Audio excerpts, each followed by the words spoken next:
Hi, I'm Raelene Wilding. I'll be presenting today alongside my colleague Shashini Gamage. Our presentation today is reporting on some collaborative research that we have recently completed, which examines how older Sri Lankan migrants living in Australia engage with new technologies. Before Shashini introduces you to those people and their experiences, I'm first going to provide you with a little bit of background to our research and a brief reflection on how this work allows us to challenge two key assumptions about technology and ageing.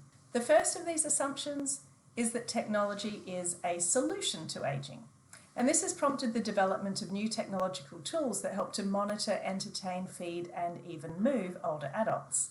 Our challenge to this assumption is that ageing is not necessarily a medical condition of decline. It's also a part of the life course in which we experience a rich range of activities and opportunities and engagements. The second assumption that we're going to be challenging is that older people are somehow resistant to technology or technophobic. This is evident in the common complaint that gerund technologies, a self-evident, apparently, triple win for policymakers, innovators, and older people, somehow doesn't often translate into rapid and widespread uptake of those technological solutions. It's often the case that older people themselves are blamed for this. According to technological innovators, older people range from incompetent users with insufficient appetite for innovation through to interested parties who somehow lack the resources necessary in order to make use of what are clearly perfectly good technologies. These assumptions, we suggest, tend to place older adults and new technologies in some sort of dichotomous relationship, with older adults presented as lacking everything that technology represents. In our research, we seek to offer a challenge to these assumptions. Instead of asking why older people are not using new technologies, we instead use ethnographic interviews and participatory action research to explore what new technologies mean to older people, and also how older people are already incorporating a wide range of diverse technologies into their everyday lives. So this little presentation today is just a small part of a much larger project that's happening across Western Australia and Victoria, working with a range of older people from diverse cultural backgrounds.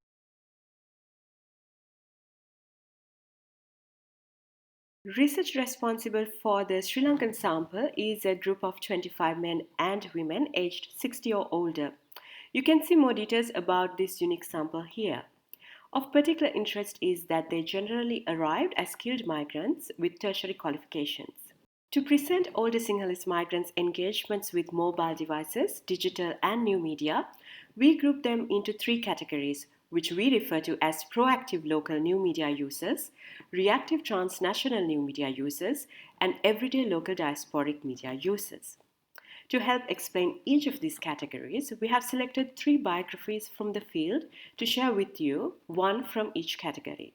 Proactive local new media users includes participants who are producers of traditional and new media, bridging old and new technologies. For example, older Sinhalese migrant couple we call Tilak and Prabha are in their late 60s and have been producing a community radio show in Melbourne for 25 years. Despite their age, they deal with broadcasting technologies such as editing, sound, social media, websites, mobile devices, and digitizing music for the programs on a daily basis. The male participant Tilak's background in sound engineering studies and motor mechanics in the 1970s helped them with this. Constantly having to update his expertise on new technology is a challenge, but Tilak's continuous engagement with the radio show makes him self-study developments. Tilak still prefers and reminisces old sound technology. He preserves technological artifacts such as old Nagra sound recorders, thousands of music cassettes, vinyl and CDs with Sinhalese pop songs from the 1970s, and memorabilia from the 70s live music scene in Sri Lanka, building an archive of historical sound technologies and technological artifacts also dying in his home country. Tilak's case shows that he has always been an active user of technology, bridging the old and new expertise. His role is also particularly shaped by his status as a leader in a migrant community, and his identity as a media producer is a significant everyday identity.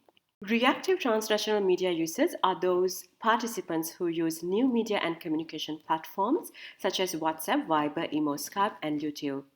For example, another 70-year-old participant we call Ramya says that it feels like my heart fell apart when the phone is not there. This is because her mobile phone assists her to religiously connect with her 93-year-old mother in Sri Lanka, cared for by her cousins who remain in her village. Every evening at 6 p.m. in Sri Lanka, her mother and cousins get together to listen to sermons by Buddhist monks on a television channel in Sri Lanka. Ramya calls them on a mobile phone using WhatsApp from Melbourne.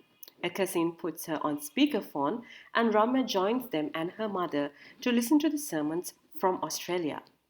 Apart from this, Ramya listens to Buddhist sermons on YouTube on her laptop and organizes through emails and phone calls meritorious religious activities with her friends in the diasporic associations.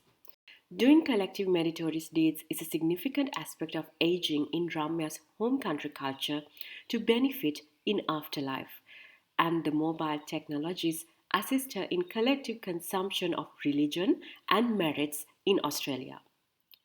Ramya's position as the president of the association has enabled her to link both the online and social spaces through mobile devices and new media. We define everyday local diasporic media users as those whose diasporic cultural associations enable their mobile, digital, and new media networks. We have found that diasporic Sinhalese cultural associations are vital enablers of participants' digital media practices. Sri Lankan diasporic associations have a predominantly senior membership, and mobile devices, new media, and communication platforms have gained prominence with older members of the associations to network as a community. Older members engage in creating diasporic information networks. These include maintaining news and events websites about home country news, cultural events, issuing tickets for events, organizing fundraisers, meritorious activities, religious gatherings, designing and sharing newsletters, videos, and social media content about activities of the associations, networking with Sinhalese diasporic associations across Australia and the world. Mobile devices and new media also assist in the formation of social networks to record and photograph events, sharing and commenting on photographs of events on Facebook and WhatsApp, store photos and music. Diasporic associations also facilitate learning opportunities about using technology from friends in their own age, with some associations initiating classes and practice sessions. This helps older users to navigate challenges of using smartphones, computers, and social media through informal shared learning. On the basis of our qualitative research working with older adults, we've come to a fairly simple but what we think to be important conclusion. By paying attention to the technologies that older adults use rather than the technologies that they reject, we can avoid ageist assumptions that place older adults and new technologies in some sort of opposition with each other. We would also suggest that there are two key insights from this project that could be useful for designers of gerund technologies and also users and implementers of gerund technology solutions who are seeking to understand why uptake of their technologies might be a little slow. First, we suggest that technology designers should consider not just the current capacities and needs of older adults, but also reflect on their histories, their biographies of technology use. It may well be that tapping into some of the images, devices, and functions of technologies in the past could help to provide user-friendly solutions for the present and the future.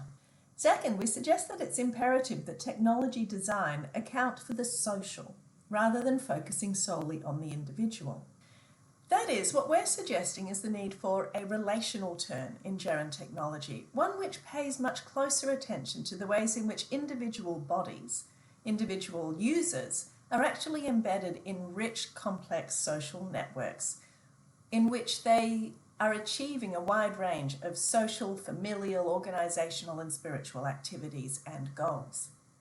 If we keep designing for aging bodies rather than aging selves in a more complex and holistic sense, then it's highly likely that we'll be missing the most important parts of a person's life, including the things that motivate them most, which we suggest is that need for social and human connection and meaningful outcomes.